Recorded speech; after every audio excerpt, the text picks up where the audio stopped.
Hello students. So we have already started our seventh chapter, the Sherpas. We have completed up to page number 96. Today I will start from page number 97. So please you all of you open your books. Let us read the beginning of the page number 97.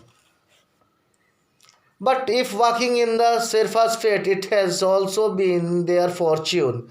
The first ascent of Mount Everest 50 years ago sparked the tourism boom that draws more than 20,000 visitors every year to hike amid the planet's tallest peaks. So here the author says it was the Sherpa's fate which was turned into their fortune as around 50 years ago. The visitors came in numbers means 20,000 per year to hike or to trek to climb the tallest mountain in the world.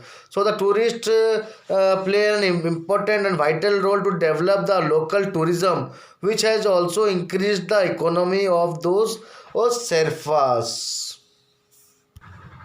Strong, congenial, and adept at business, the Sherpas play a role in the tourist trade that is rivaled by the few indigenous people in the world.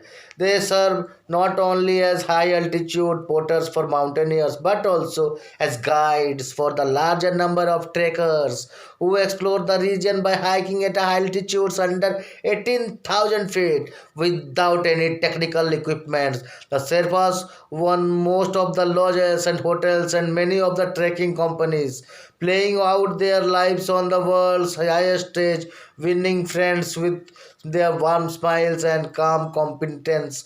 The mountain and climbing Sherpas have become quite famous.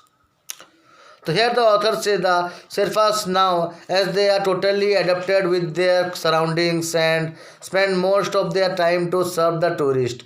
They also help them to carry their goods, help them in hiking, mountaineering, trekking, and climbing at high altitudes uh, above 18,000 feet above the sea level. The Sherpas also got their income from their lodgings, hotels, trekking companies, and also they win the hearts of the tourist by their warm smiles. They are very much cooperatives, and all these characters of their and their natures, they impress the visitors to their areas. And these adventures of mountain trekking was their business to earn their livelihood. So let us read the next paragraph. Some scientists believe that the Sherpas may be blessed with genetic features that help them thrive 2 miles or more above sea levels. Their lifelong adaptations to low oxygen conditions makes it easier for them to survive in the thin Himalayan air. They breathe faster and thus can take in more air per minute than lowlanders. So here the author says some of the scientists also believe that these Sherpas have the genetics features, means the good body fitness, physical or mentally adapted in that high altitude to make them very strong and healthy. As you know, as we go to higher, the oxygen level decreases, and it was difficult to breathe. And but these Sherpas have adapted themselves to live in that low oxygen area. They do not require any kind of gas cylinders or any